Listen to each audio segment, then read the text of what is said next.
If you would, will you just introduce yourself and tell me kind of where did you go to school? Where did Sure. you fly? Yeah. And Um, I always tell people I was born from a poor family in southeastern Pennsylvania, out in the Dutch country, don't you know, as they say over there. First in my family to go to college. We had a long history of military service. My dad was in the greatest generation, did World War II, as did all his brothers. So I have a little history of that, but I was the first one to go to college in my whole family. And I did that by going through to get an ROTC scholarship. Obviously, both my parents were working back in the day when moms didn't normally work, but in order to make ends meet, that's exactly what they had to do. So there was no way that my family was going to afford it without a scholarship. So I was lucky enough and be smart enough to get an ROTC scholarship. So I got an Air Force ROTC scholarship to Penn State. So I went to Penn State. 4-hour drive from my house. And it was sort of not really being at home, but at home, in the same state. So I didn't leave Pennsylvania until after I graduated. I essentially grew up in Pennsylvania, stayed there, didn't travel very far. I mean, about as far away as we got was New York City, and lived about 40 miles outside of Philadelphia. So out in the country back then. She sounds great. And went to Penn State, got a degree in electrical engineering. But at that time, this was 1973, Vietnam's winding down. They're cutting everything. The potential for me to go to a pilot training slot at that time started to fall off rapidly. And there was big chance that they weren't even going to allow me to go to pilot training, that I was going to have to join the Air Force in some other capacity. And I thought, well, as an engineer, that'd be okay too. But as it turns out, there was just enough room left over for flow throughs, so I was able to go to pilot training, but I had to wait a year. So I came out, raised my right hand, and they said, thanks, we'll call you.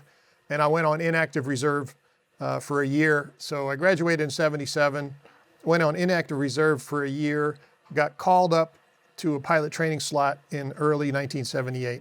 So went to pilot training in Columbus, Mississippi, the golden buckle of the Bible Belt, as they call it down there. And got out, was in the top 10% of my class, was granted a fighter. Actually, back in the day, they called it, you were FAR qualified, fighter attack reconnaissance. So I got an FAR qualification, and then it was a matter of rolling the dice and see what you pick, what's available. Well, there really wasn't much available back then. I was selected to get an F-111. So I started out in the F-111 community. Kind of funny because the airplane is so doggone big, it really shouldn't have been called a fighter, but that's what they did. I was also lucky to go directly to the left seat. Myself and 4 other guys were the first 5 lieutenants, brand new butter bars, to go directly to the left seat of the F-111 without having to do the PWIZO thing, the pilot weapons system officer, for 6 to 8 months to a year in the right seat and then transition to the left seat. We went directly to the left seat. That caused a bit of a stir when I arrived at my first duty station, because I was one of the only guys, that ever done it. And they were like, how can this lieutenant know anything? Again, a lot of luck, a lot of good hard work. Ended up going through F-111s and flew 4 years in the F-111 and was like, this is a lot of fun. However, I'd really like to do something different.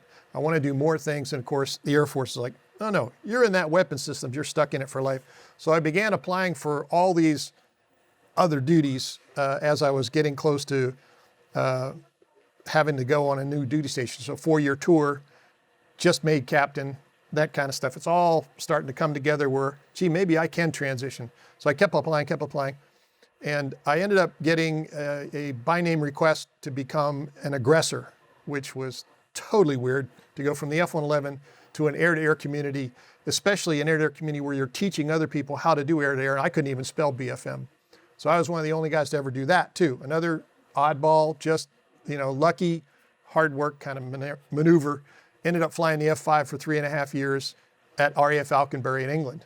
So I was in the NATO Aggressor squadron. We went all over NATO, all over Europe, acting like bad guys, acting like the Soviets, and teaching people how to fight and fly against the Soviets. That was our primary job. It was great fun. I'd do that again in a heartbeat. Did not quite have escape velocity out of the F-111 community because I hadn't done my mandatory RTU instructor pilot tour. Whew, back to the States at Mountain Home, Idaho in the F-111 to fly as an instructor for another couple years. That was 86, 87. So been in the Air Force 10 years. Back in the F-111 community, I was like, oh gosh, I thought I got away from this. It was fun and enjoyable, but I could see how this was just going to be, I was going to be locked into this community and I couldn't break out. I wanted to do more in the Air Force. I wanted to do lots of different things. Started thinking about applying to the space program, started thinking about astronaut stuff, started thinking about that, realized that, I really wasn't, I wanted to fly. I didn't want to have to train for 17 years before I got one flight. So I thought, the astronaut program, while fun, sounded really interesting. Test pilot school might have been cool too. Same sort of thing, fly once in a while. I wanted to fly. So I kept putting the pressure on, and I was actually within a couple of months of getting out of the Air Force and going to join the Guard. And I was actually going to join the Guard down here in Tucson to fly F-16s for the rest of my life kind of thing. My boss, the wing commander at the time, called me in his office when he heard the rumors and basically chewed me upside down and sideways. I said, don't you worry about it. I'm going to take care of you. Next thing I know, I get an F-16 assignment. So I went, that's exactly what I was looking for.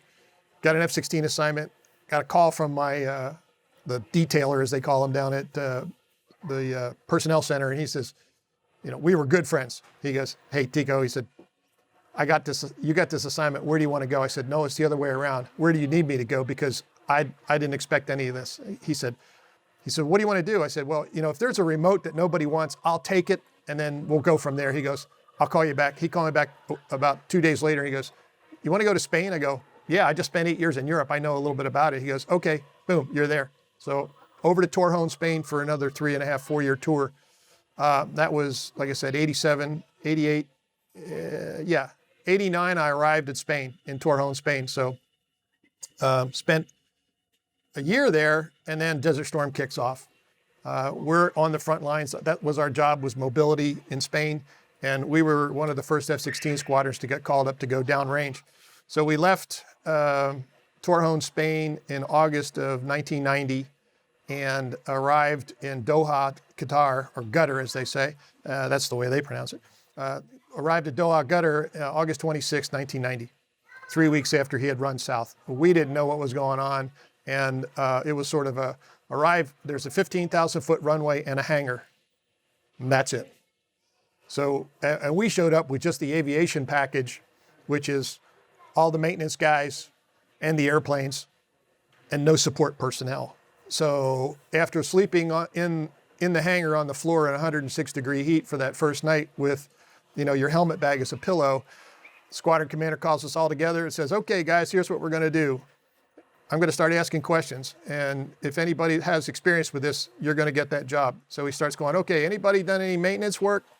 People kind of sheepishly like, okay, oh, you're the maintenance officer. Have anybody done any civil engineering? One guy goes, yeah. And they ask the question, what did you do? He says, well, I helped the Israelis build a runway in the desert. Okay, you're in charge of civil engineering. And that's how we built from a hangar and a runway. We just started doing it ourselves. And then slowly but surely things started flowing in, but essentially the squadron built everything that we had. The guy who was the civil engineer was amazing. There was a finance guy who showed up with the briefcase attached to his wrist with $1.3 million in convertible bonds. And they just said, okay, you come with me. And we started buying equipment. We started buying stuff in downtown Doha. And I mean, we brought in all this stuff. We did it all ourselves until General Glosson shows up one day and says, what are you guys doing? So, well, we didn't have anything. He says, well, why didn't you ask for it? Well, we didn't have any communications. We're doing this on our own because we needed this. And he goes, okay, well, we'll fix it. Next day, C-130s show up, stuff gets kicked out the back. We still had to build it ourselves, but at least we weren't having to buy it. So that's how we started out at Doha in 1990. But we sat alert from the very next day, even though we didn't have a place to sleep, even though we didn't have a place to eat, and we're eating MREs. We all know how fun that is. Meals rejected by everyone. And so that's how it started out in 1990, in August. By the end of September, we had probably the nicest tent city that you've ever seen anywhere. And by the end of October, we had almost 1,000 personnel there, including a squadron of F-18s from the Canadian Air Force, including a squadron of Mirage F-1s from the French Air Force, and the local Guttery Air Force, which had 6 F-1s from French. So all of a sudden we went from essentially 80 maintenance guys, 40 pilots, and a smattering of other people to over 1,000 just that fast. And within, so we kind of knew things were really going to be serious. Then all we did was work out, fly, and work out and fly and sleep. And that was from August until January of 91. That's essentially all we did, prep and prep and prep. January 91, of course, the war kicks off. Because I was the maintenance officer, I was in charge of all that stuff. I did not fly on the first night of the war on January 17th. I spent 36 hours awake, just making sure everything was right. And I literally touched every single bomb, every single airplane before they went off for the first combat mission on 17th. So I got a little bit of sleep that night. So the 18th was my first combat mission. I was in the afternoon sorties because of the way the frag was out, the ATO was out, air tasking order was out, is that we had 2 groups. We had 1 squadron there, so we had 2 groups, and 1 in the morning, 1 in the afternoon. I got the afternoon shift. No big deal. I was a major at the time, so relatively mid-level to senior guy, flight commander, all that kind of stuff. First day of the war, ho-hum, weather was terrible. You know, we couldn't, all the rules said, if you can't see, you can't drop. So we're doing, 12 o'clock high bombing on a secondary target out in the middle of nowhere. Come home, it was a ho-hum. Everybody was bored. They're like, you got to be kidding me. This is not combat. This is, terrible. Day 3, January 19th, was when we actually had a no-kidding combat mission downtown Baghdad. I had an 8-ship, and one of the other majors in the squadron had another 8-ship, so 16 of us launch in the afternoon. We were going for several different targets in downtown Baghdad with a total package. I think there were 74 aircraft. If you add all of the support aircraft along with it, the MiG sweep, all of the EF-111s, all of the Wild Weasels, all of that stuff. There were 74 of us.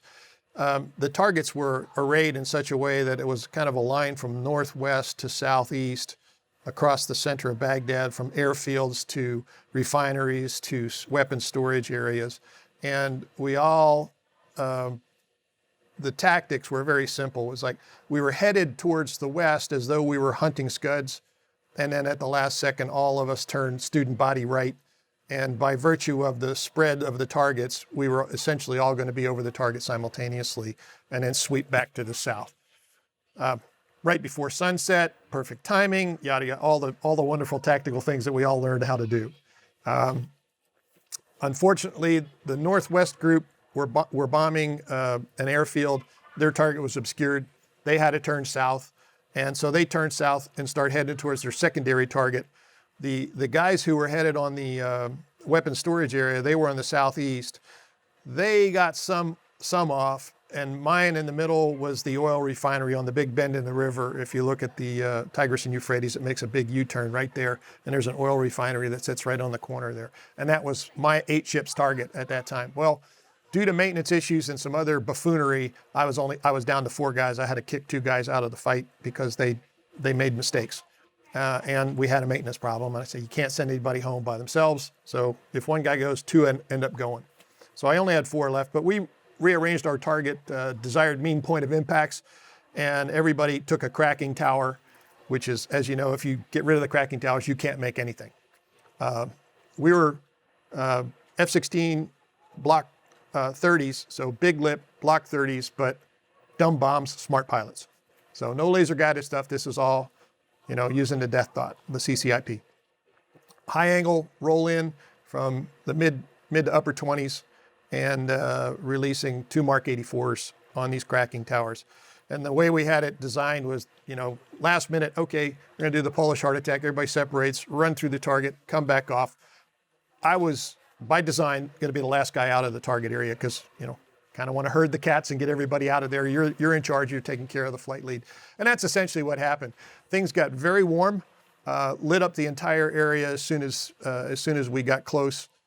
The issue turned out, what I found out much later, that we were right at the tail end of our TOT window. The EF-111s turned off their juice. Everybody started leaving, and we were just rolling in. And by that time, now there's contrails, and everybody on the ground says, "Oh, I see something," and they just start shooting.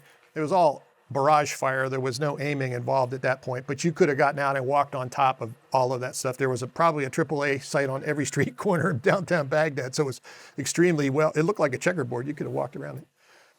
But that was well below us, probably 15, 18,000 feet. We were rolling in from the mid to upper 20s and going to release well above that, so that was not a problem. But as soon as we started to separate to begin our attack, the surface-to-air missiles start launching. And again, most of them were ballistic. There wasn't anything going on. We had a lot of really good electronic countermeasures going out. So none of it was guiding very well. Most of it was going above us and blowing up at 80 to 100,000 feet, which was pretty exciting to see. But a lot of stuff then started getting close to us, and guys were maneuvering rapidly. And I'm sure there's some fairly famous video you may have seen too of my wingman doing the funky chicken for quite some time.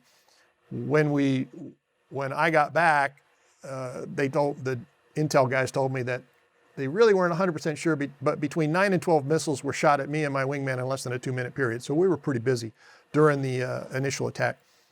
Roll in on the target. You know, it was really quite a simple attack overall. Come off, bombs release, come off the target, do the check over my shoulder and look at it, and sure enough, you know, 2 Mark 82s, well, if you count all 4 airplanes, 8 Mark 84, 2,000 pounders on an oil refinery creates a tremendous secondary explosions, plural. So small nuclear clouds were rising over this oil refinery. I got a little excited and just, you know, keyed the microphone. I said, a good hit. And people thought, oh, I got hit. No, it's a good hit. Come off the target, and that's when things got a little bit more intense. A lot more surface-to-air missiles coming in our direction. Now we're lower altitude. You have to get out of the way. And did a lot of maneuvering at that point in time. But everything was either optically or just ballistically launched. They weren't getting close enough to us, and that's why they call them missiles, though. They don't have to hit you to kill you. They can miss you. But we weren't really getting too close to them at that point in time. However, there was an ECM warning that I said, oh, that's the first one that's actually got a radar guidance signal to it. As you know, you can tell the difference in your headset. And I went, oh my, it's over there somewhere, but I didn't see anything. If you recall that time of the war, there was a lot of moisture in the air because the weather was so crappy, and you could watch the missiles coming off the rail and see the contrail going. So I look over that way and I see one going north, but it's at a low angle, and I thought, no, that can't be, that's not the one. I couldn't find anything, looking around, and I looked back over at that same one, and sure enough, it starts to make an arc towards me, and I went, oh, okay, this has happened a couple times already. Turned to put the missile on the wingtip, and then it makes a big bid across the circle. And I went, oh, so that one's guiding. First one that was really guiding on me. As it comes across the circle, I bid down onto it. It went right by me, close enough, between the trailing edge of the wing and the leading edge of the slab. I heard it. That's how close it was. I heard it. But it went by me. It blew up. Probably nothing worse than getting in jet wash at the range. You know, little burble, and you go, oh, that wasn't so bad. Whew, that was close. Start to roll out, and the airplane decides it wants to shut down. So I'm starting to get electrical bus cycling, and then Betty comes on and tells me I got a fire, and I went, oh yeah, I look over my shoulder, and you know, it looks like an exploding cigar right behind the canopy, big flame coming out.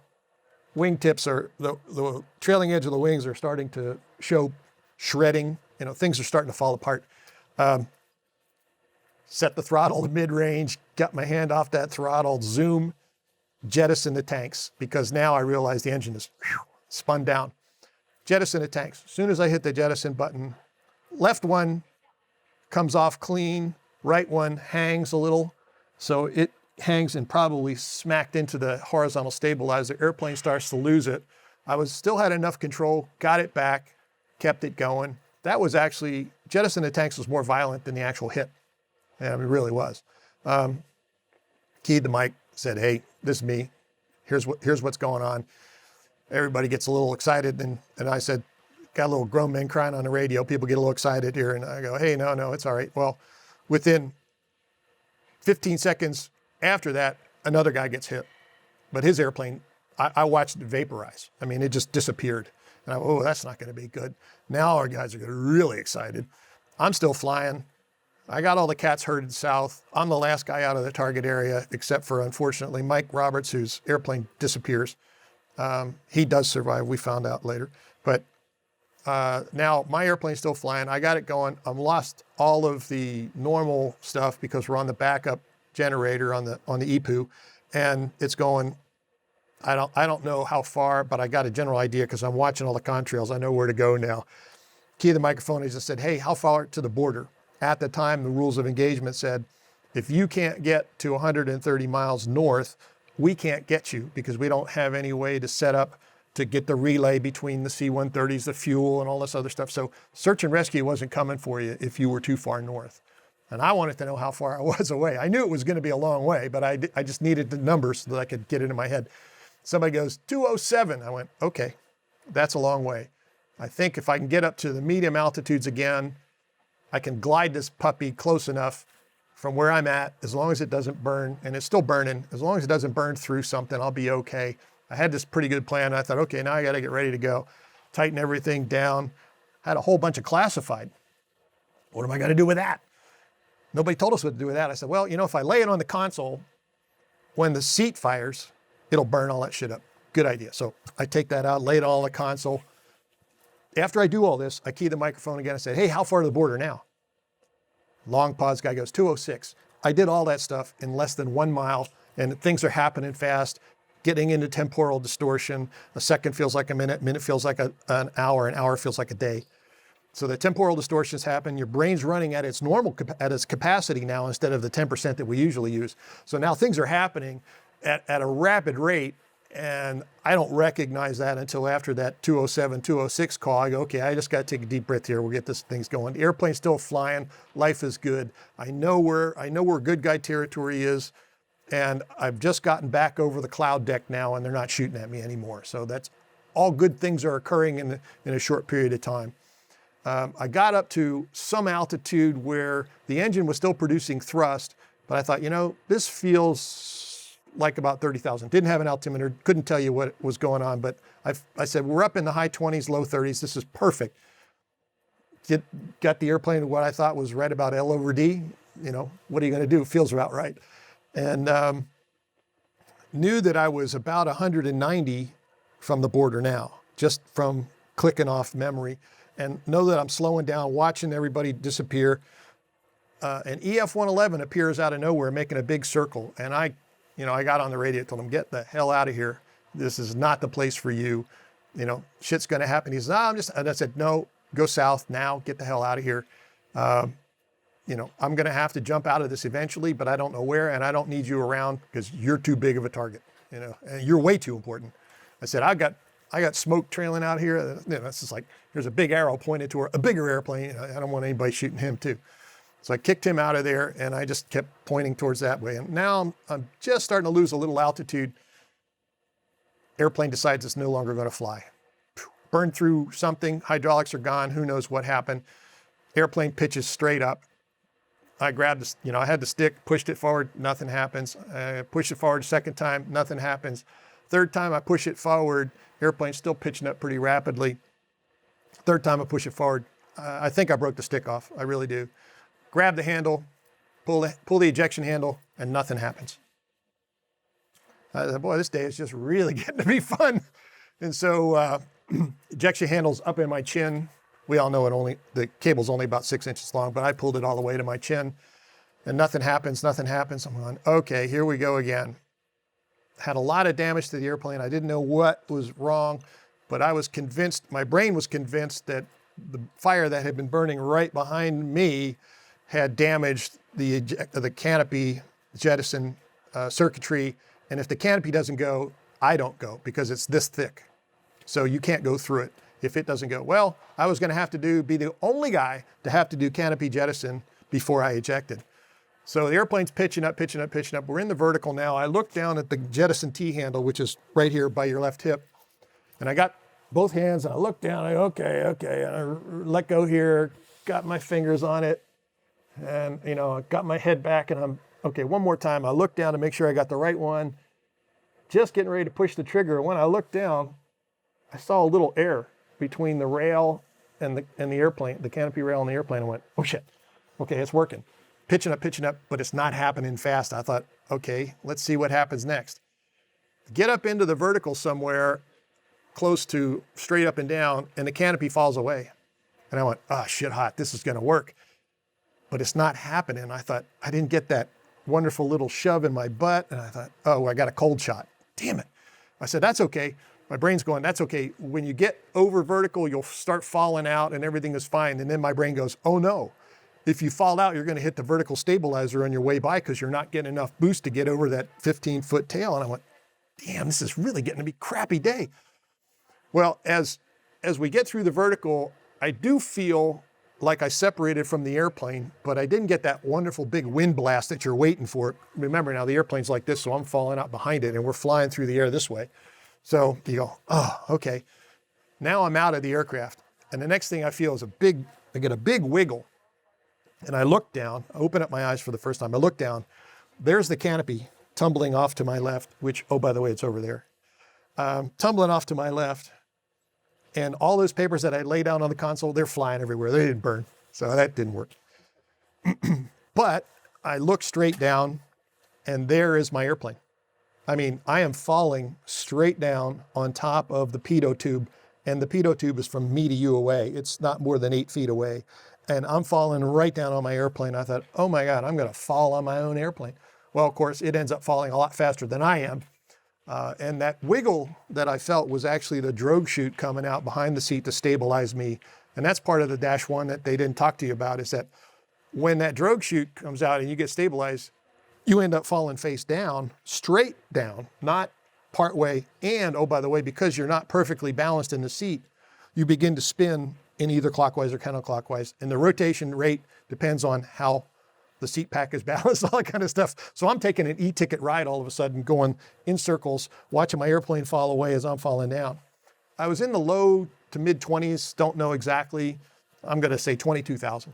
Well, we know it's pretty cold up there. Somewhere in the neighborhood of minus 15-ish, and it's cold. I'm in a flight suit, freezing my ass off. Fall down through the clouds, and I knew where the base of the top of the clouds were. I didn't know where the bottom of the clouds were. And I thought, if I'm in these clouds for a little bit longer, I'm gonna have to get this damn thing working, because I didn't think it was working. My brain said, this thing just not working right. I'm partway, it's working sort of, but I don't think it's gonna get me out of the seat. And about the time I decide, yeah, I gotta manually separate, gonna be the only guy to ever have to manually separate, had my hand on the manual separation, got popped out of the seat, parachute, everything works great. So actually, everything worked perfectly. It's just that my brain had been functioning at that higher speed that I didn't believe it, which was amazing. Anyway, so we fall down through the clouds. Of course, clouds are made of water. I get wet, I'm soaking wet, and it's cold. Didn't know where the base of the clouds were, got on the radio, said the magic words, didn't hear anything back. That's not a surprise. And it turns out I was about 170 miles north of the border. That's 40 miles from where I needed to be. I kind of had in my brain that it didn't matter where I was. When I hit the ground, the sun's going down. It's going to be dark soon. Nobody on the ground knows where I'm at. I'll be able to run that half marathon or 2 or 3 marathons tonight and be at 130 miles by morning. Somebody will come get me. I'll be in the squadron tomorrow night. That's what I was focused on. As I fell through the clouds, all of a sudden I could see the ground, and I went, ooh, wow, that's pretty close. Got ready for a parachute landing, and I noticed that there were some large rectangular black objects not too far away, maybe 5 to 10 kilometers away from where I was falling down.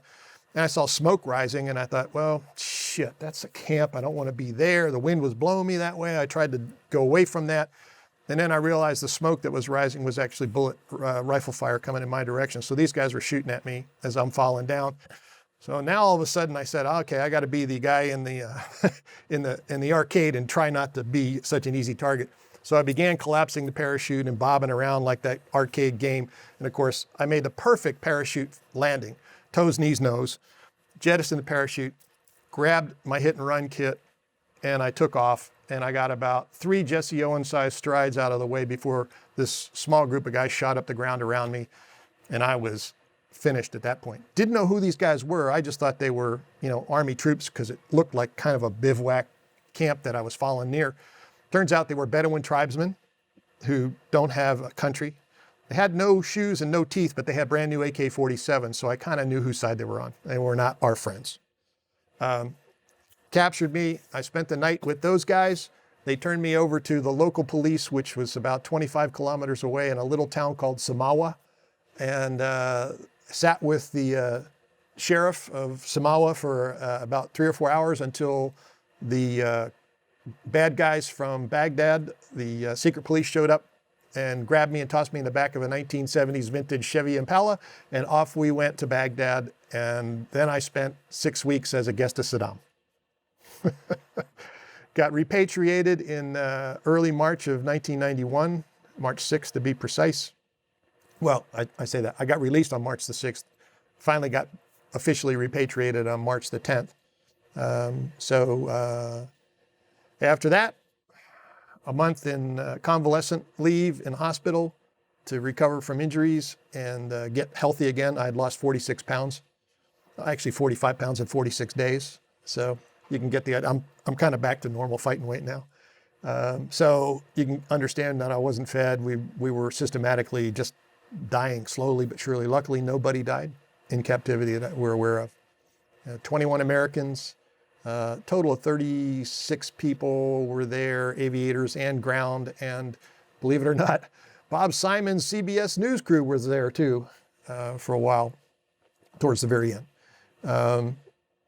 Back on active duty, came back to Torrejon, Spain, flew until they closed Europe after the peace dividend, and we won the war and the wall came down.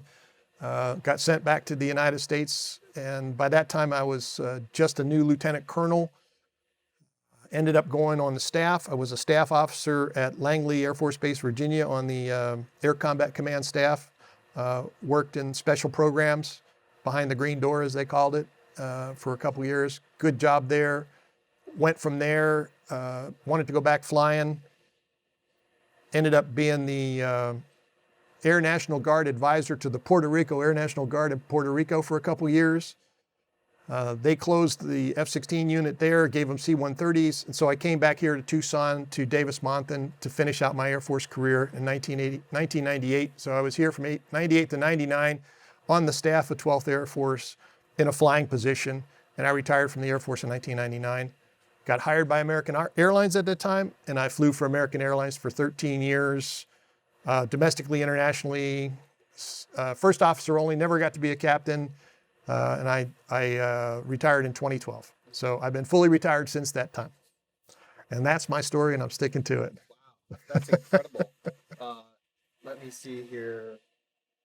Okay, good. We have 15 minutes total left, which includes doing a photo in front of the F-16. So this is not fair to me. I need 5 hours with you. No, but incredible. First of all, thank God that you're here, that we can talk about it. Thank God that you didn't land on your pedo tube. Your first air-to-air kill of a human. Yeah, that's right. So that's really good. The 2 questions I have, I'm just going to cut to the most important one. You are a person who flew for the United States, and getting to the big picture here, you flew on something that was asked of you that was difficult in some ways. A war that helped a lot of people in the Middle East. When you were brought back into the U.S., specifically thinking of that picture of your wingmen are next to you, you got your hand in the air, you're so excited. Will you describe what it was like to finally be back around some clean flight suits, some JPA, some American food again? What was that feeling when you came back? When you knew I'm out of it? It is an intensely personal sensation. I can put words to it, but it will never do it justice. The first and foremost thing, to be able to have a doorknob on the inside of your room was just, I had forgotten that, gee, that's really what's supposed to be there. There's a doorknob. I can open this door and walk out anytime I want to. The sensation that you have of having your life determined by somebody outside, somebody that you never get to see. I was never outside of my cell without a bag or a blindfold, except for 2 times. And one of them was when I was released. So to not know, to have that unknown all of a sudden be lifted, and you now have full vision, you now have that full scope of what's going on around you and the ability to do whatever you want, whenever you want. I can't do it justice to tell you how that feels to go from prisoner to pilot again. There's no good words. The transition between starving and eating like crazy was an instantaneous thing. We were taken to the hospital ship, the NS Mercy, in Bahrain Harbor, and put on, triaged, put on, I was actually giving I called him my seeing eye captain, a Navy captain. He was actually a real no kidding doctor. We were each assigned a doctor, and he took care of me personally. And first thing I asked him, I said, "Where's the galley?"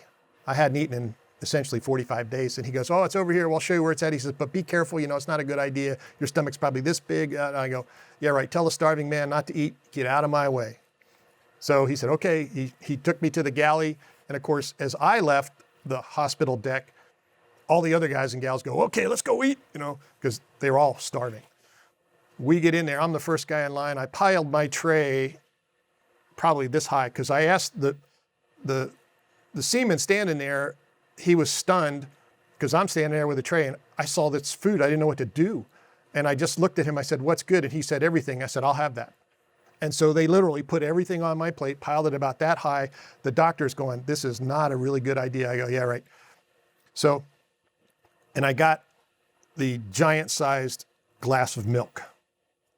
And that's the first thing I did, was drank that giant-sized glass of milk.